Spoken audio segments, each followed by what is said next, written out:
everybody, Jerry Taggart here. Now be sure to watch Chris and Leicester Till I Die TV by subscribing on YouTube and following them on social media for all the latest Leicester City news and information. Come on, you foxes!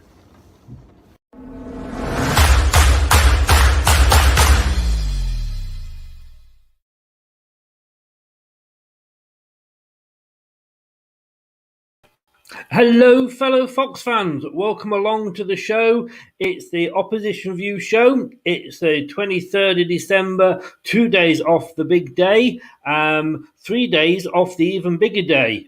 Yeah, forget the second coming and forget the Christmas day. This is more important on Boxing Day.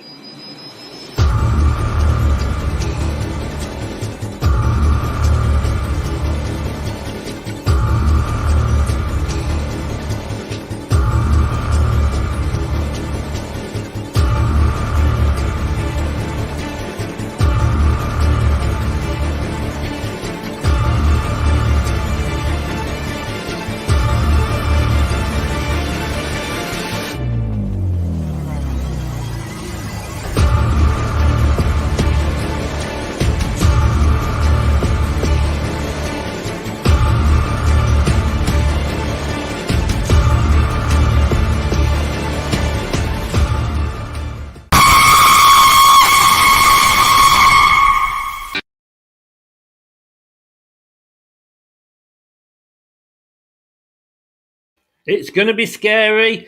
It's going to be revenge, fingers crossed. Yes, it is. Welcome along. It's the Opposition View show. We're going to be talking all things Man United, and you are watching... You are watching Leicester Till I Die TV with Chris and Chums. YouTube, Facebook, Twitter, Instagram and Pinterest. All you need for everything Leicester City FC. It's Leicester Till I Die TV.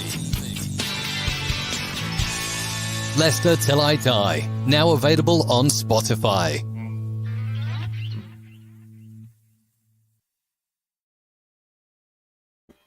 Oh, yes, we're all over the place.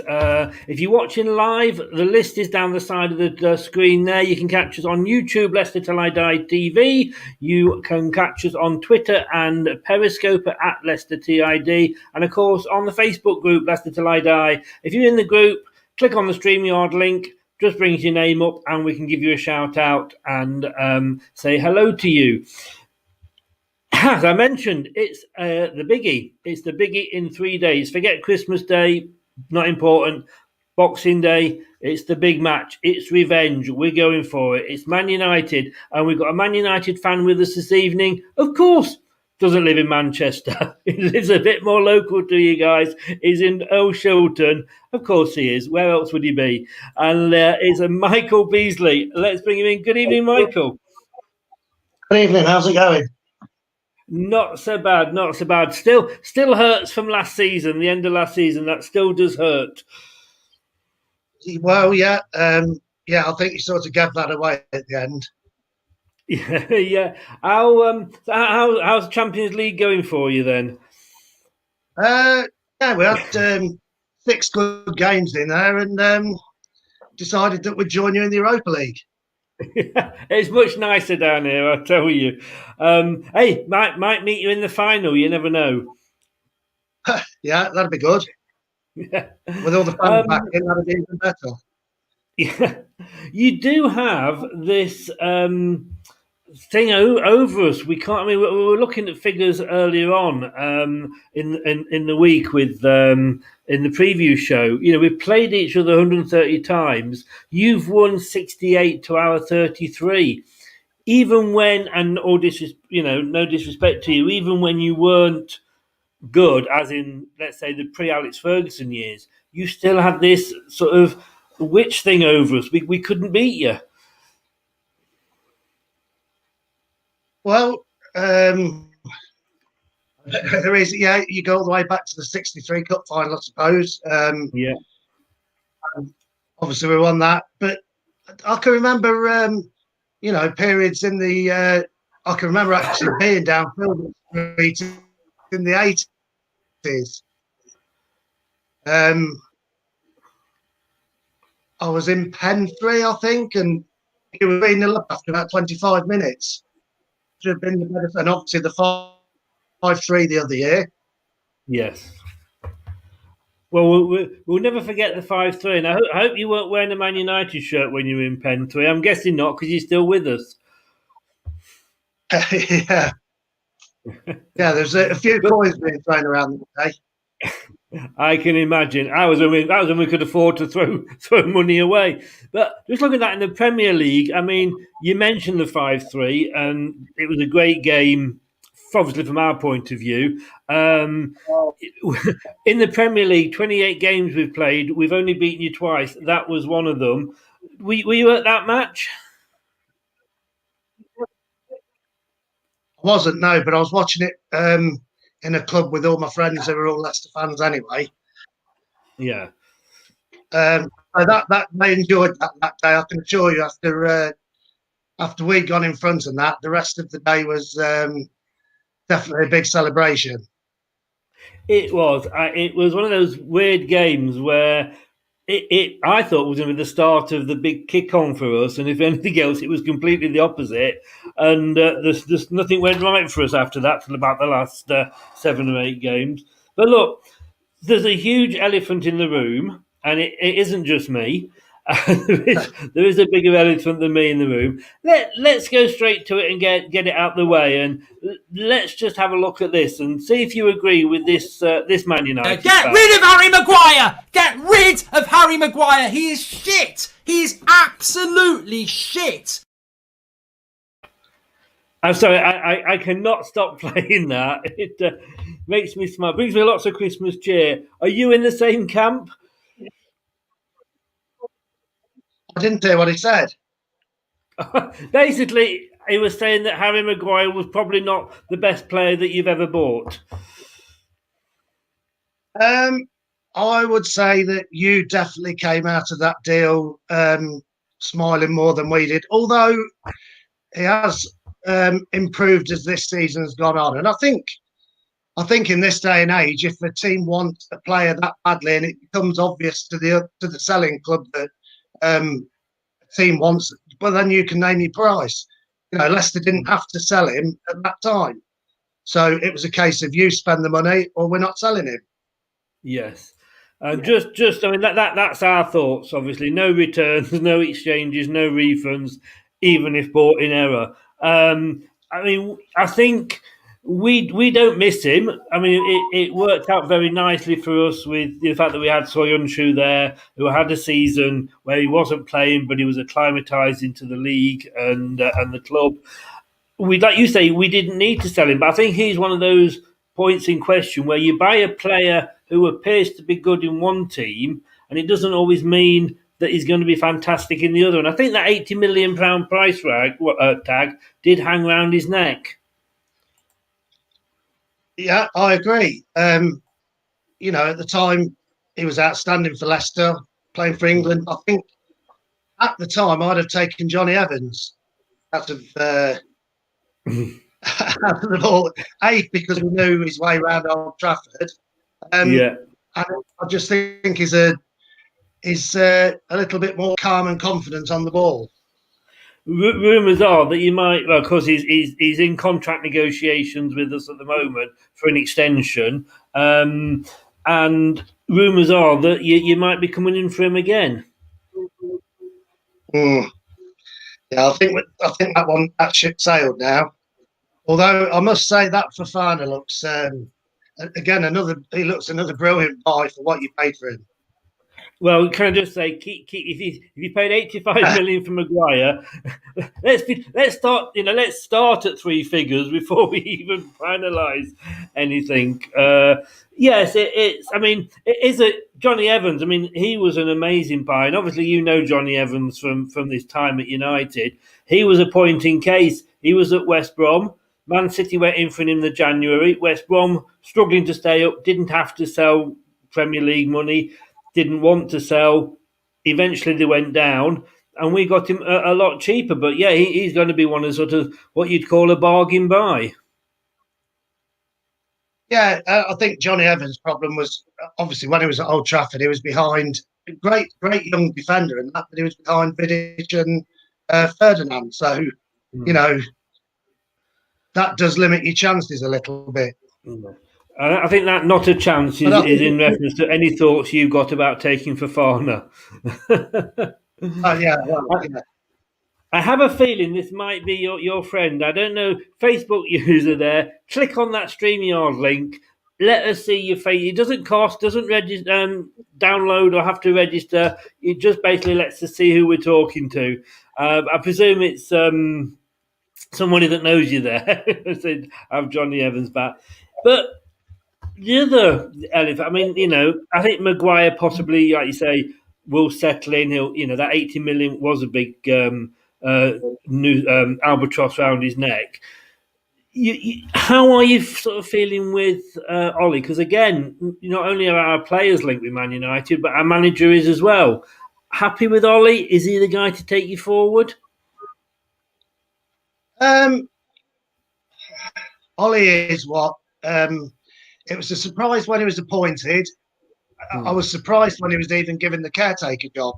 I thought at the time they'd look at someone like Steve Bruce, who I don't think was working at the time, maybe a Mark Hughes, someone like that who they'd got Premiership experience. That came out of nowhere. How do I feel about him now? He's one of these managers. He goes on a run of games. That's 2 or 3 times now he's gone on a run of 8 or 9 games, winning every game and that. But then we lose silly games. And the only thing I fear about is tactically, I'm not sure that he is where he should be at the moment. Whether that will improve. I just think in some games, when you've got to break teams down at Old Trafford and that, the setup with the back 5 or whatever, I think he struggled. I mean, it's funny. I mean, I think it's very, very hard to judge any manager this season because it's such a arse over tit season. We can go out and beat like Man City, 5-2. We can go out and beat Spurs 2-0, Arsenal, and we'll go out and get beaten very easily by Fulham. It is a totally, as I say, arse over tit season. But looking at you, and I don't mean this disrespectful, you a bit like me. You're not what we would call a new supporter, are you? And you probably remember the pre-Alex Ferguson days at Man United. Oh yeah, when I remember going to the first time I'd have gone would have been back in 1982. Right. When you could still stand and everything. So yeah. Yeah, I think. Sorry, I think. Is it Baz that your friend is? I think he's just got a message for you there. Yeah, that's what he always said. Yeah, I mean, but I mean, this came up the other night. To be honest with you, when in the match preview show, is when you look at what Ollie's done when he came in. I mean, he came in. You were always going to struggle when you've had a manager of the caliber of Alex Ferguson, and we did in a smaller kind of way with Martin O'Neill. You're going to struggle. You brought in, a couple of managers. The chosen one didn't work out in David Moyes. The chosen one out in his own mind, Jose Mourinho, got you to second, which wasn't bad really, but I think most teams would have accepted that. But Ollie's. He steadied the ship. Van Gaal didn't work out, and he had all the credentials. He had the experience, the trophies. But Ollie's come in. He got you to the Champions League last year, albeit just. If you win your game in hand this season, you're second. Is he doing such a bad job? No, he's not. And the thing is, Alex Ferguson, when he left, he knew. The team was on the wane anyway. Then there was a lot of players who were going to be leaving within 12 months. The whole of the defence needed replacing, and has done ever since. And every manager has sort of concentrated on other parts of the team until, of course, we looked at bringing Maguire and that in. But at the end of the day, he's a young manager. He's probably getting a little bit more leeway because of having played for United and that. But a lot of clubs are too quick to get rid of managers for, they're not given a chance to put things together. And that's what, I know it's a big money thing these days and that, but sometimes you've got to let a manager develop what he wants to do. You've only got, Yeah. not great at Liverpool the first couple of years, but look now. Well, yeah, I mean, and you're the team that embodies that so much with Alex Ferguson. If if the rumours be true, he was one game off being shown the door. And Yeah, look at what he did with you, and I just think, and I'm a Leicester fan, and a lot of Leicester fans that are coming on here are the same. Our expectations have grown because of what we did, 4 seasons ago, because of the fact that we managed to break into the top 5 last season. We were 4th most of it this game again this year. Our expectations do go up. But I honestly don't think, as I say, Ollie is doing an awful bad job, but that's obviously me looking from the outside. well, he is doing a good job, and from a Leicester point of view, I would say from coming back up to the Premier League,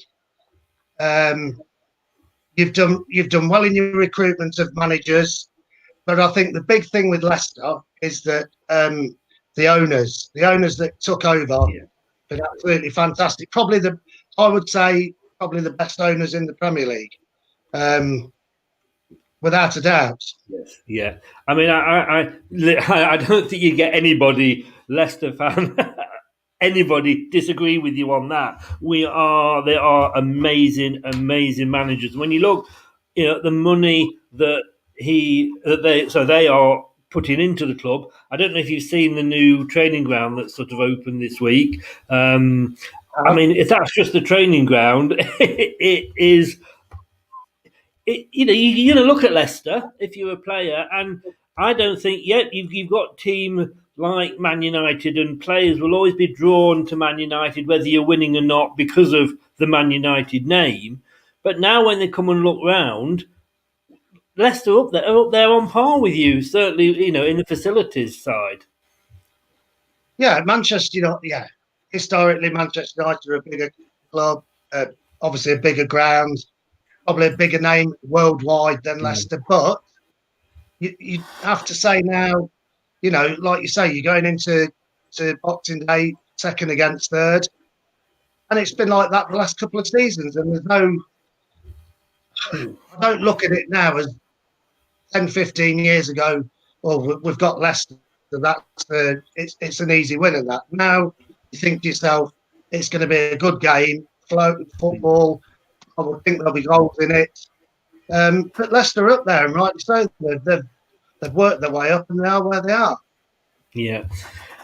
Saying good evening to Dale, one of our regulars. Welcome along. How's the wife, Dale? Sorry, I've got no Brad in for her this evening, and I know I'm very poor replacement in her eyes. But hello, Mrs. Twigger as well. Dale, you're a bit late. We've done the ripping Man United off for 80 million. That was the first topic we came. But I want to bring this question in from a Facebook user asking, and I'll ask you as well in a second, Michael. Am I confident for Man United? I'm a lot more, as Craig said the other night, I'm a lot more confident after the Spurs game than I was after the Everton game. But then I look at what you guys managed to do with the big win, and I don't know. I mean, I've gone for a 2-2 draw, but I'm quietly confident. What about you? I mean, you must be confident with your history against us, Michael.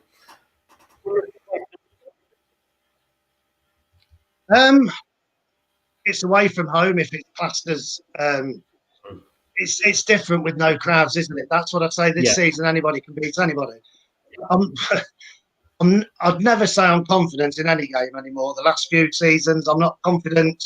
Doesn't matter who but it depends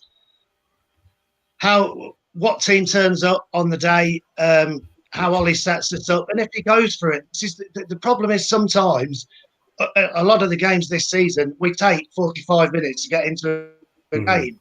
Away games, we've gone behind every away game this season. We have come back and won them all, but at some stage that won't happen. So I just think we need to be a little bit more forward thinking and positive and go for it from the start rather than sitting back and waiting. And that's what we tend to do. The scary thing is, unfortunately, we are a hell of a lot better away from home than we are at home. And I think we're sort of putting that down to the crowd not being there. But I mean, yeah, you're saying you were slow starters. Was it 2-0 after 3 minutes against Leeds United? I mean, your current form there. And again, this is what makes me laugh when I hear Man United fans. We've all got friends who are Man United fans that are moaning about Ollie. You know, look at your last 5 games, 4 wins and a draw. That's not bad. Better form than us at the moment. Yeah, and we've played some difficult games in that time, but I think in all honesty, the Leeds game, Leeds will beat a lot of teams this season, but play the style of football that it worked. Just Manchester United know how they were going to play. I think most teams know how they're going to play, and it just worked out. It was brilliant for us. Yeah, and I think they're a lot like. Sorry, the year that Leicester won the Premier League, you knew a lot of the football it was going to be try and get the ball in behind the back four for Vardy to run up because of his pace, and you've got Mahrez out wider, and that Leeds very much they're in an attacking mode all the time. And obviously Leicester went on to win the Premier League that year because of it. Yes, yeah. We didn't do so bad against Leeds either, but yeah, they're certainly not sitting back. They're going for it, and I never ever thought I'd say this, but I actually hope they stay up because they do play a nice brand of football. Looking, we've touched on it. I mean, that was us against you last season. You did the double over us. That game on the last game of the season. You can probably tell I'm still carrying the baggage from that. My therapist said, "Talk about it; it'll help." But you did come up and sneak it. Were you surprised at last season how we fell away? Yeah. Because before we went into lockdown, I would have said you were nailed on to finish at the least runners up. And I think at the time you probably still had a chance, although a remote chance of winning it. But yeah, after lockdown, that you came back, we went one way, you went the other way, and I think that showed in the very last game that we were on an upward curve, you were on a sort of downward curve. But I think you had chances that game as well, but it just sort of summed up our end of the season. We were just starting to stutter then, and we dropped points and that, but. Obviously, we needed to win that one. I think we can very, very similar, like you said earlier. You never know what Man United's going to turn up for the games, and we're pretty much the same sort of with Leicester on that. Whether it's going to be the team that turns up and beats Spurs, or the team that turns up and loses to Fulham. We look at Brendan, and we think we've got a good manager in Brendan. I mean, obviously, as an ex-Liverpool manager, you probably don't have many happy thoughts about him. But he seems to, when he gets it tactically right, he's on the ball, and when he gets it wrong, he does get it spectacularly wrong. We've talked about Ollie, and he should be given time, and I think he probably will be at least this season. Rodgers has been linked with Man United, as he's been linked with sort of every job going, bar the West Brom one. Would you be happy with him, or would you prefer somebody else? Should Ollie go? I don't. Well, obviously we get linked with Pochettino a lot. My argument there is he's never won anything. He plays a good brand of football, but he's never won anything. So I think with Rodgers, Rodgers' CV, he's won a lot in Scotland. Nearly won the league with Liverpool. Yeah. I think he's a good manager. I've watched a lot of Leicester, obviously, because of my mates and that. I think sometimes he gets his substitutions wrong. Sometimes he perhaps leaves his substitutions too long, which Ollie does as well. But I think he's brought some good. I think he's got an eye for a good player, especially young players, and you look at Leicester. I mean, like I say, I've mentioned him earlier on, Fofana. Is he 19 years old? Yeah, he just turned 20, literally. He's still on fee now, and I would have thought he brought him to ease him into the team, but Obviously, he's played every game the last couple of months, and what a think- guy he did. I think, So, yeah, unfortunately, I rate him with as a manager, Hmm. but as a No, I former was gonna say- Liverpool manager, I don't think he'd done.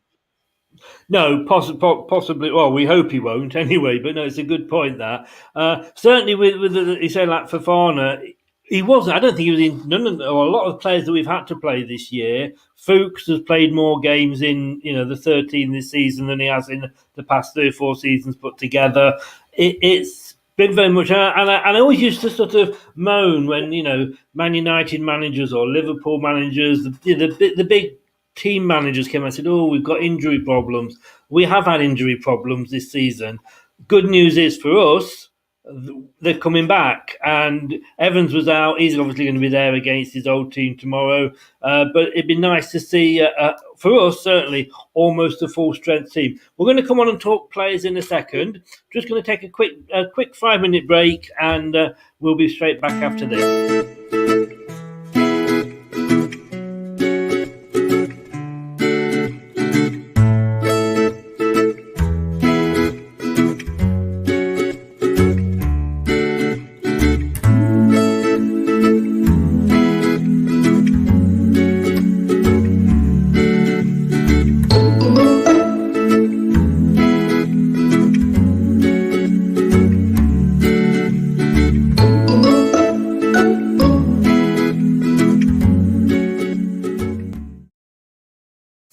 Oh, you got to have a bit of banter and a bit of joke between teams. But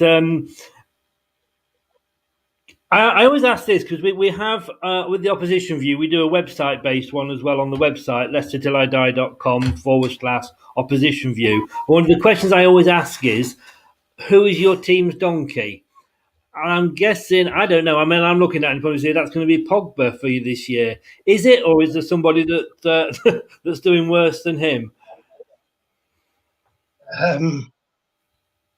Yeah, well, for the money, yeah, it's disappointing. I could use worse words, but obviously not. Yeah. What we paid for him, perhaps if he has half a dozen good games in a season, that's as many. And I've yet to see him do it against one of the big clubs and that. So he should be dominating games for the money we paid. They go on about him being a World Cup winner and everything, but he was within France are a good side at the time. But no, he doesn't impress at all. And Fergie got rid of him for a reason. There was a reason that he got rid of him in the first place. So, yeah, he'd be if I had to choose a donkey, he'd be the one. I think, like you say, there's always a reason that we don't see as fans as to why these players go. I mean, as good as some players are, you get to a point, and I guess it sounds like you're at that point where you think, oh, just sell him, let him move on. He's just disrupting the squad. Mahrez, as good as he was, and if he was here now, I'd be on my knees kissing his feet. But he got to the point with his strikes and his sitting at airports and he's not wanting to play, where I just got to the point, I love you, Mahrez, but just fuck off and go to another club. You do get like that with some players, don't you? Yeah, I just don't. We wouldn't get the money that. Well, we wouldn't get anywhere near what we paid for him now, and because all the clubs know he wants to go anyway. To me now, if you get 40 million for him, take it, get him gone. Get someone in who wants to play for the club. This is it, because you're not just talking on the money you paid for these guys; it's the wages and the disruption that they're bringing, to the rest of the team. What do you think? He's obviously not going to start on Boxing Day. I think we can probably agree on that. How do you think Ollie's going to play it on Boxing Day? Away from home, I would. The back four at the moment is picking itself. I would say it'll be Luke Shaw, Maguire, Lindelof, and Wan-Bissaka. Although I've heard he has got a bit of a knock. Midfield, I would say it'll be McTominay, Fred, Fernandes, and then possibly Rashford. Martial, for some reason, he keeps picking him, and then it'll either be someone like Greenwood or he'll put another midfielder in. Yeah. McTominay there, you mentioned. he seems to be coming good. Yeah. And you talk to different Manchester United fans, there's different views on him, but he's come through the system. He's been given a chance. He's an international footballer, albeit for Scotland, but he is an international footballer, and he's improving. Given a run of games, it's any footballer just they need a run of games. That's stop starting doesn't do anybody any good, and he's had a run of games now, and he looks. I'd take 10 McTominays over one Pogba. He's just, you can see he's got the passion and he wants to play for the club, and that most fans will give you a little bit of leeway if they can see that you want to play for the club. This is it, and I've always said this: that losing is part of the game, having bad games is part of the game. But if you're showing me that you want to win, if you're showing me the desire, I'll give you all the support back. Well, you go back to when Leicester beat Southampton 9-0. They could quite easily have pulled the trigger on their manager, but no, they obviously they could see something in him. They continued with him. He's got the players playing for the club and that's what you want. It's not, you don't have to fill your team with superstars. It's about footballers who want to play for the club and they'll die for that badge. Unfortunately, I don't think he's one of them. No, we very much won. Well, we did not very much. We actually won the league with not very good players who wanted to play football and had that desire. And we've had players since that have come because of who we are now and taken the wage and not given the performances back. We're very much. I mean, welcome, like I say, welcome back to the Europa League. It's back to Thursday nights for you. We've had that problem of us and Liverpool, the biggest injury problem in the Premier League. We've had to change players, and like you've just said, some of our players haven't had a chance to have a run in the team because they'd be knackered. It's Thursday, Sunday. But we've got a young defender, Luke Thomas. He may well appear on Boxing Day. But it's nice to see, as much as you can go out and spend 80 million on Maguire and whatever it was on Pogba, etc., and we're the same with Slimani's and Tillemans. It's nice to see these youngsters coming through, isn't it? Yeah, and yeah, it is. And we've got a couple of young defenders as well who sort of there and thereabouts. They've come through the Twanzebe. And it's the case of, but I think the problem is with football at the moment, you need success sort of straight away, otherwise you get the sack. Especially in the bit, and there's no giving managers time, is there? So they go out and buy these players in for extortionate prices, and doesn't always work. I was still trying to get my head around West Brom sacking their manager recently. It was like I don't get that, but there we go. It's all about money and having to stay up. Have to join with Manchester City and you get the sack. Yeah, I know. But then again, we very much after winning the Premier League, you get the sack. Ranieri was a god, but we were too near the bottom and it looked bad. A couple of little last questions now just to wrap it up. Leicester players that you would have in your squad? I'd take either Maddison or Vardy. For obvious reasons. Who would you drop from yours? Okay, let's say you bought Maddison and, again, another player that you seem to have been linked with us, and Vardy. Who would you drop for those two? I'd bring Maddison in for Pogba. Vardy, I think, would play a different role to anybody else in the team anyway. So he's more of a number 9 pace, and he scores. Yeah. I think a lot of our forwards they can play wide and cut in, so that you could class them as sort of wingers come forwards, whereas he's an out-and-out centre forward. So I wouldn't say he would replace anyone. I just think he'd probably improve our forward line. Yes. Another message from your mate Baz there. May the best team win, and that will be us. Like I say, we're not. It's all this sort of. It doesn't matter who wins as long as it's a good game. It's all bollocks that we all sod the good game. We just want the 3 points, and both of us need those 3 points to try and hold on to Liverpool again this season. The season's not going to be decided on Boxing Day. Win, lose, or draw. But when we play each other at the end of the season, that could be a big one. Again, as they say, again. Michael, thank you so much for joining us. Thank you for taking the banter on the chin and giving it up.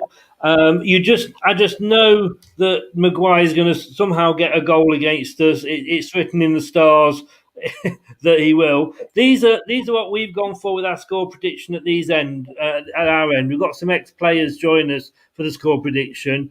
Steve Walsh has gone 2-1 to Leicester. Steve Linux has gone 1-1. Ian Marshall has actually gone for a Red Devils win there, 3-2 to you. I've gone for a 2-2 draw. What do you see it ending up as? If I was to have a bet, it would be on a draw. But as a United fan through and through, I'm going to go that we're going to win 3-1. It's so hard to bet against your own team, isn't it, when you ask these questions? Even if you've not won in 10 and you're bottom of the league, you still I'll take a 1-1. But who knows? I think it will be a high scorer or it will be an absolutely drab 0-0. We will wait and see. But thanks a lot, Michael, for joining us. You've been great, and like I say, you've taken the banter and the insults on the chin and taken it. I suppose living in Leicester and having all Leicester mates, you have to, don't you?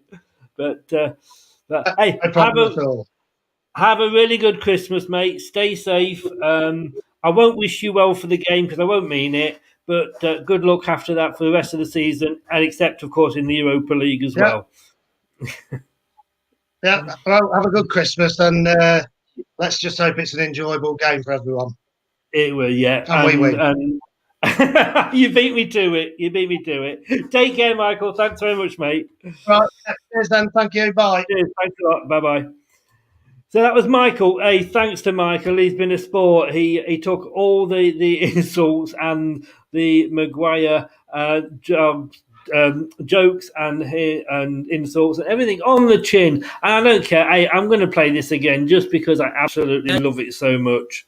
I do. If it works... Get rid of Harry Maguire! Get rid of Harry Maguire! He is shit! He is absolutely shit! And I'm doing that because I just know come Boxing Day, it's going to end up, if it is 2-2, which is what I predicted, it'll be 2-1 up until the 92nd minute, a corner will come in and Harry Maguire will score. Isn't that just Leicester all over for you? But hey, I've got one last thing to say to you guys. Hi, this is Chris from Leicester Till I Die. Thank you for watching and listening. Have a very Merry Christmas and Happy New Year. Don't do anything I wouldn't enjoy. Yeah, remember, we will be back on Boxing Day. We will be back, I think it's at 12. Let's have a look when the kickoff is. It is a 12:30 kickoff. This year, Boxing Day is on BT Sport. So 12:30, and you will be able to catch us half an hour before that. So 12 o'clock, there'll be myself and Josh doing the pre-match when the team's announced and having a look and going through the team, see if there's any surprises in there. And about 40 minutes past the final whistle, join me and Brad for the post-match show. So you got us pre-match 30 minutes before, post-match 40 minutes after. Hey, you can't do anything. You're only allowed one day. You're only allowed Christmas Day. What are you going to do Boxing Day? I tell you what, why don't you just join us? That's what I'd do. But then again, hey, maybe I'm just sad. Maybe I need to get out more. But remember, if you want to watch this on catch up, it's on YouTube, Leicester Till I Die TV. Please give us a subscribe. Please give us a follow. You can catch it in about 40 minutes. It'll be up on podcasts, Spotify, Apple, iTunes, and Google Podcasts. We are going to be there. A special tomorrow. We will be back before Christmas. I know it's Christmas Eve. Don't go to the shops. Are they open still? Are they shut? I think they're still open. Forget the shops. 1 o'clock. join me and Josh. We are going to be looking at the season so far. So we're going to be having a look at the manager and his performance, the League Europe. We're going to be picking our best players so far, our best buy, most improved, most disappointing, best and worst games of the season, and our hopes for the rest of the season. But we want to know what you think of all those as well. 1 o'clock tomorrow. Get a beer, have a quick lunch, sit down, join me and Josh tomorrow at 1 o'clock. Thanks very much for joining us, guys. Take care of yourselves, stay safe, and don't do anything that I wouldn't enjoy. Okay, good night. See you tomorrow. Thanks for watching Leicester Till I Die. This is Chris saying goodbye and see you next time.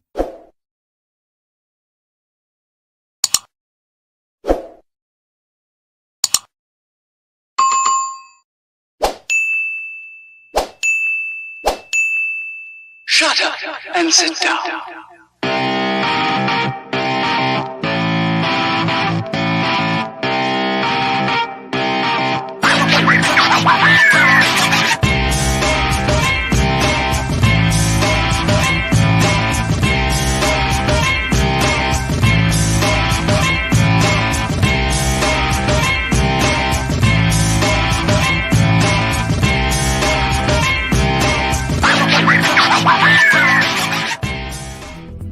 Thanks for watching.